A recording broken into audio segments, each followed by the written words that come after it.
দেখ ঝোলটা আমার ফুটে গেছে, কত সুন্দর হয়েছে গ্রেভিটা। হ্যাঁ দেখেছিস? আর এই যে মাছের, এবার মাছগুলো ছেড়ে দেবো। দেখ কত হালকা করে ভেজেছি। যখন রান্না করবি কি না, তো এইভাবেই রান্না করবি। কে রান্না? তুই কোনো সময় রান্না করিস যদি এইভাবেই রান্না করবি।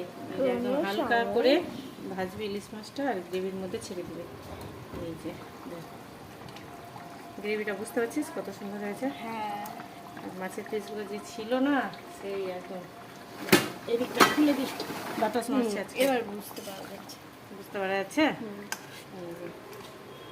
এই যে তেলটা আছে, তেলটা দিয়ে দেবো। না, সারা আসেনি, সারাকে নিতে গেছে স্কুলে। ঠিক আছে, তুমি তাহলে করো। হ্যাঁ ঠিক আছে। হ্যাঁ, তো আমার রান্না কমপ্লিট। ইলিশ মাছ, এই যে দেখ কালারটা সেই হয়েছে, দেখ জানি না খেতে কেমন হবে না হবে। খেতে তো সুন্দর হবে, এইটা জানি। ঠিক।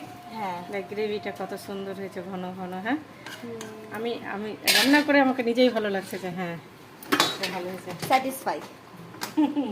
তা ঢেলে নিই, বা বেশি শুকিয়ে গেলে আবার অসুবিধা।